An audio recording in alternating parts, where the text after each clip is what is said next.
Alors on est en train de parler de l'identité et on voit que l'œuvre que fait le Saint-Esprit parmi nous, c'est de nous rendre une identité. Et comment on était parti sur le fameux passage, je vais reprendre, d'Apocalypse 1. J'aime beaucoup ce verset qui dit, Apocalypse 1, versets 5 à 6, on parle de Jésus-Christ, le souverain des rois de la terre. Il nous aime, il nous a délivrés de nos péchés par son sacrifice. Il a fait de nous un peuple de rois, des prêtres au service de Dieu, son Père. Alors on voit vraiment là qu'il y a tout le programme de ce qu'on est en train de travailler. Et je vous expliquais que notre position royale nous donnait une victoire complète sur le péché. Et je vous ai cité Finney en vous disant que Finney était un homme qui prêchait la sanctification et qui prêchait la complète victoire sur le péché.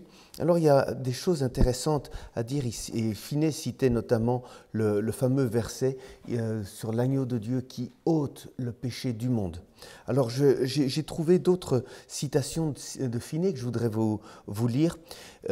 Finney disait ceci: « Vous devez recevoir Christ pour votre sanctification aussi absolument que pour votre justification. » Alors qu'est-ce qu'il veut dire par là?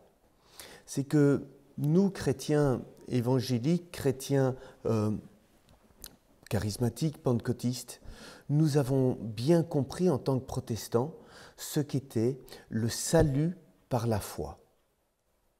Donc nous enseignons ça, c'est une vérité que nous enseignons. Nous sommes sauvés par grâce au moyen de la foi. Donc c'est quelque chose qui est acquis. Malheureusement, nous continuons en prêchant une sanctification par les œuvres. Vous voyez, on prêche un salut par la foi et une sanctification qui serait le fruit de nos œuvres. Et c'est un gros problème, parce que la sanctification est du domaine de la foi aussi sûrement que le salut. Je ne peux pas dire que je suis sauvé d'un côté et puis que je dois travailler à ma sanctification pour être sauvé. Ça n'a pas de sens. Donc, sanctification et salut, ça va de pair, c'est la même chose.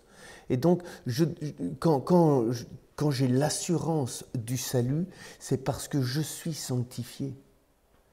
Et ça marche c'est une grâce, ça marche par la foi. Et trop souvent, on a inconsciemment, c'est pas volontairement, mais on a prêché une sanctification par les œuvres. Et on pousse les gens à aller dans les œuvres au niveau de la sanctification. La sanctification, elle est du domaine de la foi. C'est Christ qui me sanctifie. C'est son sang précieux. D'ailleurs, c'est très intéressant de voir dans la parole, il y a plusieurs choses qui nous sanctifient. La parole, le sang de Jésus nous sanctifie. La présence de Dieu nous sanctifie. Quand la présence de Dieu est là, quand elle se manifeste, elle est là, elle est toujours là, mais elle me sanctifie. C'est intéressant de voir cette dimension. Alors Finney continue, il dira « Il est autant notre sanctification que votre justification. Si vous dépendez de lui pour votre sanctification, il ne vous laissera pas plus tomber dans le péché qu'il ne vous laissera aller en enfer. » Vous comprenez ça? Dieu ne nous laissera pas tomber dans le péché, pas plus qu'il ne voudra qu'on aille en enfer. C'est absolument pas la volonté de Dieu. Il est déraisonnable, antiscripturaire et coupable de vous attendre à l'un, plutôt à l'un qu'à l'autre. Si vous péchez, ce ne sera jamais que par incrédulité. Alors là, ça fait réfléchir. Parce qu'il nous dit que si nous tombons dans le péché, en fait, c'est parce que nous ne sommes plus dans la foi. Et de fait, quand vous réfléchissez aux situations où on peut tomber dans le péché, c'est des situations où on n'est plus en communion avec Dieu. Vous voyez?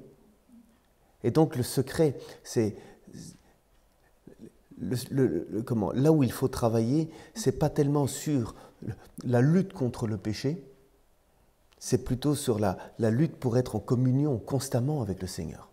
Être en communion. Et plus je serai en communion avec Dieu, et il y a une œuvre qui se produit en nous, et plus nous allons détester le mal. Et ce qui nous tient encore liés, c'est pour ça que j'aime parler d'une œuvre et d'une œuvre progressive, c'est qu'à un certain moment, c'est quelque chose que Dieu fait en nous, qui va faire alors on tombe une première fois, et puis la deuxième fois, on apprend à lutter, et puis la troisième fois, on est de plus en plus fort pour avoir des victoires complètes sur ces choses qui nous salissent, qui nous polluent. C'est toute une œuvre, mais plus je serai en communion avec Dieu, et plus cette œuvre de sanctification va s'opérer en moi. C'est une marche progressive, et c'est une marche qui est liée à ma communion, à ma relation avec Dieu. Alors, Finney, dans un autre texte, dira « Dès que votre âme se met à douter de la volonté et du pouvoir de Christ de la maintenir dans un état d'amour parfait, elle s'enfonce, comme pierre sur l'eau. Prenez Christ au mot, rendez-le responsable, attendez-vous à lui, et la terre et le ciel tomberont avant qu'il laisse tomber votre âme dans le péché. » C'est fou ça. Rendre Christ responsable de mon état de pureté. Mettre Christ entre moi et la tentation. Entre moi et le péché. C'est beau quand même. Et on voit que c'est quelque chose qui est possible. Ce n'est pas de l'ordre de l'utopie, et ça fait partie de la foi. Dieu me sanctifie.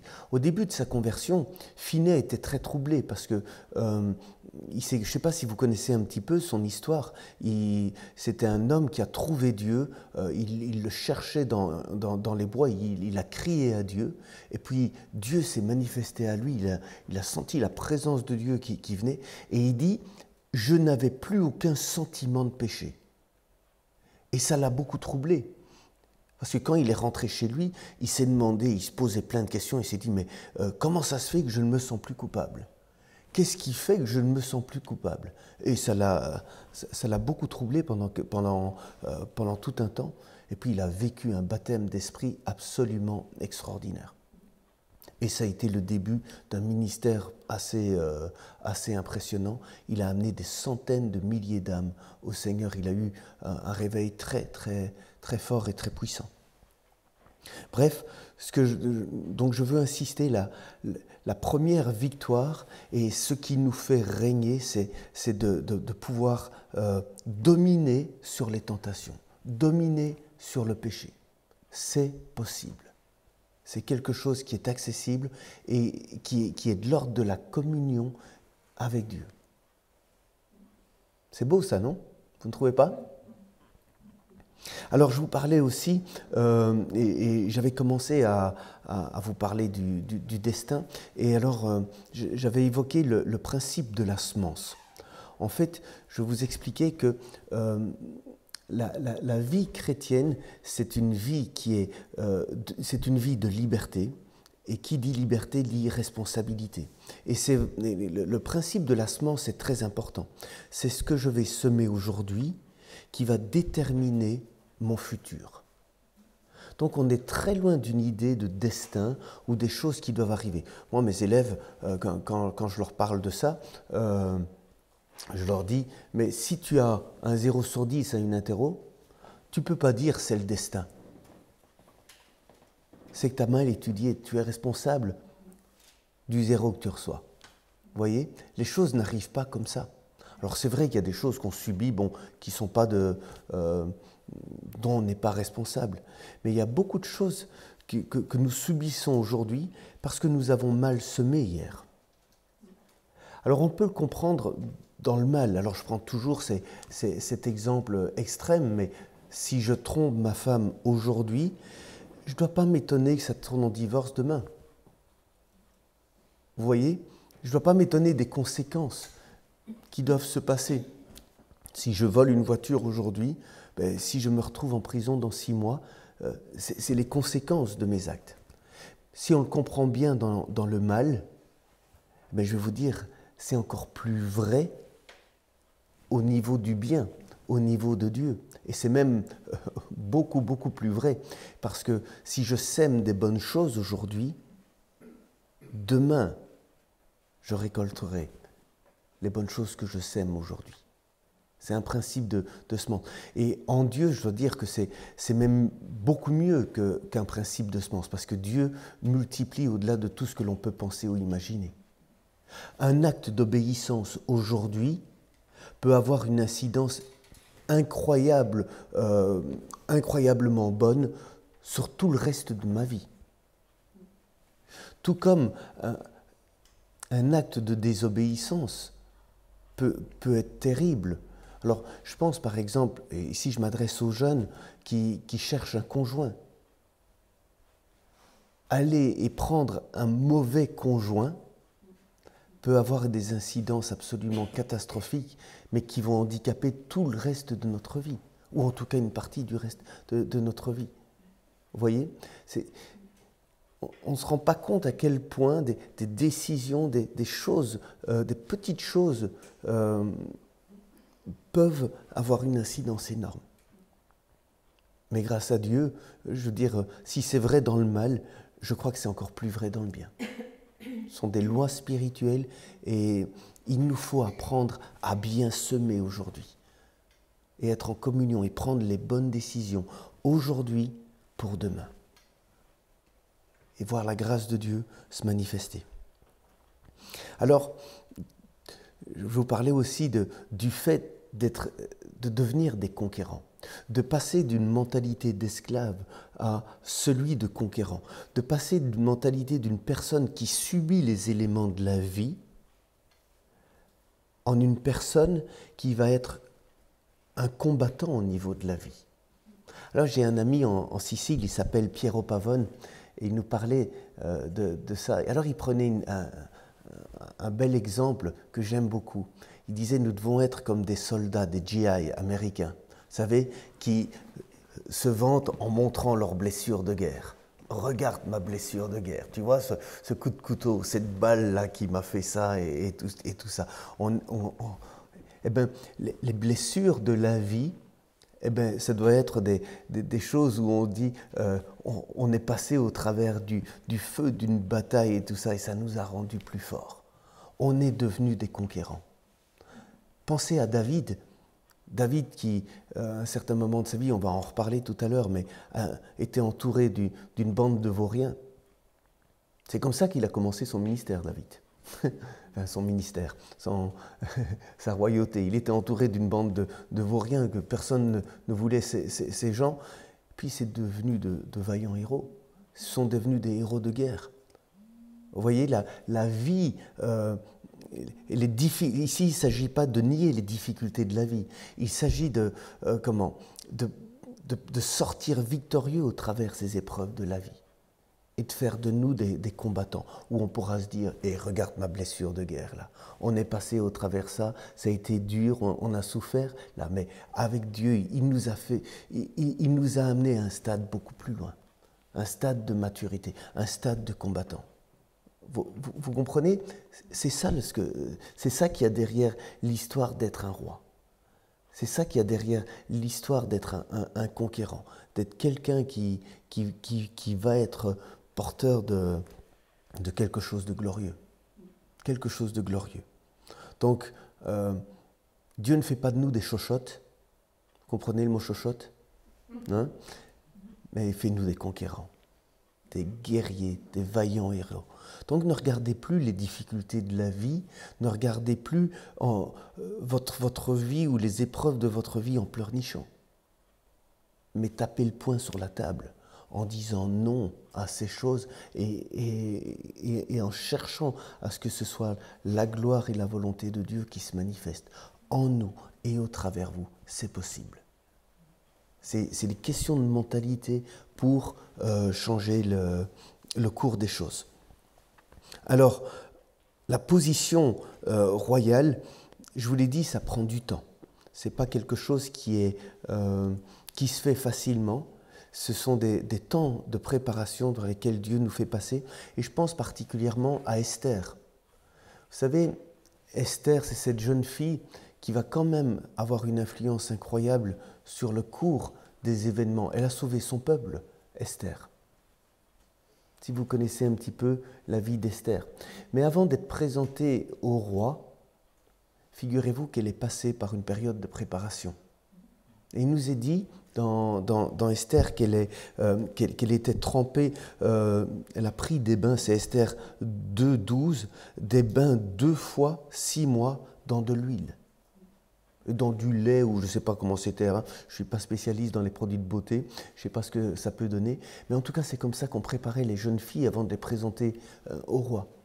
Et ça c'est intéressant parce que ça nous montre qu'il y a des temps où il faut apprendre alors en anglais on dit faire du soaking, c'est d'être immergé dans la présence de Dieu, c'est d'être comme des éponges qui vont s'imprégner de la présence de Dieu. Ce sont des temps de préparation. Il ne faut pas les négliger, ces temps. Et il faut y revenir régulièrement. On a besoin de ça. Et l'œuvre que Dieu est en train de faire, parfois on voit des gens qui sont à terre et qui peuvent rester des heures et des heures dans la présence de Dieu. Mais il y a quelque chose de profond qui se fait au niveau du cœur, il y a quelque chose de profond qui se fait au niveau de la personnalité. Et en fait, c'est ce qu'il faut. Il faut s'imprégner de la mentalité du royaume. Il faut s'imprégner de la pensée de Dieu. Il faut s'imprégner de la présence de Dieu.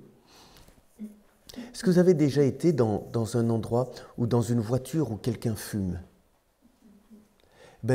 Les objets sont imprégnés de l'odeur de la cigarette.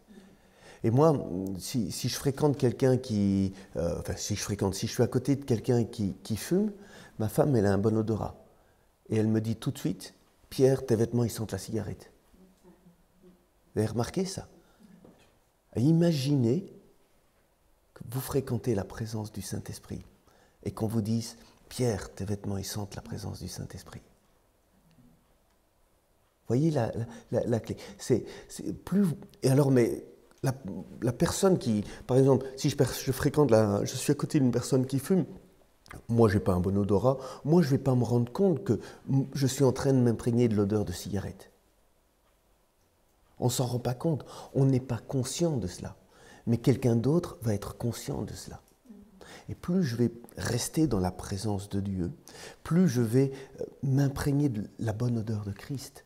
Il y a des versets qui nous parlent de cette bonne odeur de Christ. Il y a une bonne odeur du royaume de Dieu.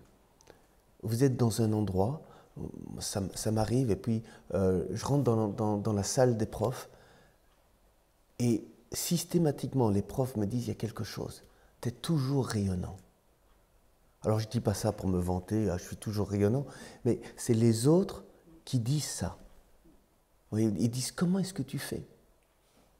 Comment tu fais qu'est-ce qui se passe? C'est pas juste une fois où c'est être porteur de la présence de Dieu. Et les gens autour de nous doivent le voir, doivent s'en rendre compte. Nous, on ne s'en rend pas compte. Nous, on ne se rend pas compte, on ne sent plus ces choses. Parce que l'être humain, il est fait comme ça. On s'habitue aux choses. Il y a des moments où on peut sentir la gloire de Dieu, et puis la gloire de Dieu peut être là, et puis on ne la sent plus parce que l'être humain, il est ainsi fait. Mais en tout cas, des gens extérieurs, ils doivent pouvoir sentir ce genre de choses. Ce sont des temps de préparation et il ne faut surtout pas les négliger. Ça prend du temps, il faut passer du temps dans la présence de Dieu. Et alors, il y a quelque chose que j'ai remarqué aussi, et figurez-vous, je me suis rendu compte que Calvin, il en parlait aussi dans l'institution chrétienne, c'est le fait que plus je vais connaître Dieu, et plus je vais me connaître moi-même. Il y a un rapport entre la connaissance de Dieu et la connaissance de ce que je suis au plus profond de moi-même. Notez bien que la conviction de péché, elle vient comme ça aussi. Un homme comme Pierre, l'apôtre Pierre, À un certain moment, il se retrouve dans une barque avec Jésus. Et puis dans cette barque, je pense qu'il y a une pêche miraculeuse qui se produit. Et Pierre va dire à Jésus, « Éloigne-toi de moi, je suis un homme impur. » Ça vous dit quelque chose, ce verset? C'est marrant parce que Pierre était à côté de Jésus tout le temps. Et puis à un certain moment, il y a quelque chose qui se produit et Pierre prend conscience de son état. Et je crois que dans la conviction de péché, c'est comme ça que ça doit se passer. Je pense qu'il y a beaucoup de chrétiens qui fréquentent nos églises qui n'ont jamais été réellement convaincus de péché. Ah, bien sûr, ils ont demandé pardon pour leurs péchés. Bien sûr, ils ont passé du temps. Et on peut demander, vous savez, théoriquement, pardonne-moi Seigneur pour mes péchés, pardonne-moi Seigneur pour mes péchés, mais sans réaliser réellement ce qu'était le péché. Et cette réalisation, elle ne peut se faire que parce qu'on est confronté à la gloire de Dieu. Plus on est confronté à la gloire de Dieu, et plus on a une vision de ce que nous sommes réellement, mais aussi de l'œuvre qu'il est en train de faire, l'œuvre de sanctification, l'œuvre de purification qu'il fait, enfin, qu'il a déjà réalisée. C'est quelque chose de... En fait, la conviction de péché, je trouve que c'est quelque chose d'extraordinaire. Parce que la conviction de péché, c'est ce qui nous amène plus loin dans la présence de Dieu. Dieu ne va jamais s'amuser à nous convaincre de péché pour nous laisser dans notre caca. C'est ça que ça signifie. Si Dieu nous révèle quelque chose, c'est pour nous en sortir. Vous voyez, il y a toute cette démarche qui est hyper positive et c'est possible. Alors, je vous disais, oui, c'est Calvin, il en parle dans l'institution de la religion chrétienne, c'est le fameux livre que Calvin a écrit, et c'est son premier chapitre. Et il dit, plus je vais connaître Dieu, et plus je me connais moi-même. Et plus je me connais moi-même, et plus je connais Dieu. Et Calvin dit, je ne sais pas lequel précède l'autre, c'est l'œuf en premier ou la poule en premier. On ne sait pas, mais il dit les choses sont liées de plus en plus. Plus vous allez rentrer dans une intimité avec Dieu, et plus vous allez vous connaître. Et alors, ici je parlais de se connaître ou de connaître l'état dans lequel on peut être, mais aussi positivement. Parce que en grandissant dans cette communion avec Dieu, je vais connaître mes qualités et mes défauts. Je vais connaître ce à quoi je suis appelé. Il y a des tas de gens, ils ne savent pas ce à quoi ils sont appelés. Qu'est-ce que Dieu veut faire d'eux? Et c'est pour ça qu'il y a parfois des gens qui se lancent dans le ministère, ils sont à côté de leur pompe parce qu'ils sont parfois des évangélistes et puis ils se retrouvent pasteurs ou ils sont autre chose, mais vous voyez, ils ne sont pas dans la bonne... dans le bon appel. Et ça se découvre, alors ça prend du temps aussi, mais ça se découvre dans une communion avec Dieu. Et quand on a découvert, et je pense que les autres, l'Église, les autres ministères, là c'est quelque chose d'important parce que c'est ce qui va nous permettre de grandir. Le regard des autres va nous aider. C'est pas moi qui dois décider de mon ministère.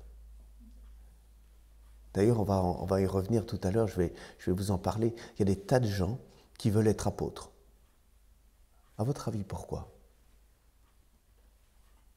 Pourquoi est-ce qu'il y a des tas de gens qui veulent être apôtres et qui se bombardent d'apôtres? Parce que pour eux, apôtre, c'est le sommet du sommet de la spiritualité. C'est le sommet de la pyramide. Vous voyez? Il n'y a rien de plus faux. Je vous expliquerai après pourquoi. Mais on est dans une compétition malsaine, on est dans une approche malsaine. Il y a des gens qui ont des ministères apostoliques, je les reconnais absolument. Mais vous avez des gens qui ne sont pas du tout apôtres. Et alors il faut le regard des autres. C'est l'Église qui doit dire ce que l'on est dans notre manière de fonctionner. C'est important parce que ça nous permet d'aller beaucoup plus loin après. Parce que quand l'Église reconnaît ce qu'on est et qu'on sait qu'on est bon dans ce qu'on est, alors on peut devenir excellent et on peut se focaliser sur cet appel-là. Et on peut se dire « Waouh, Dieu m'appelle à ça. Alors il faut que je cultive ça. Il faut que je devienne bon dans ce domaine-là. » Et c'est comme ça que l'Église devient glorieuse. Quand chacun sait à quoi il est destiné, quel est l'appel de Dieu et ce que Dieu peut faire au travers de lui. Alors je pense qu'on n'aura pas le temps de voir ce que je veux voir maintenant. Je le verrai dans la session prochaine. J'aimerais vous parler de deux rois. Le premier, c'est Saül, et puis l'autre, c'est David. De voir comment ces deux personnages ont eu des attitudes différentes parce que l'un connaissait son appel et puis l'autre le réalisait absolument pas. Et la catastrophe de ces deux vies dans la manière dont ils ont fonctionné.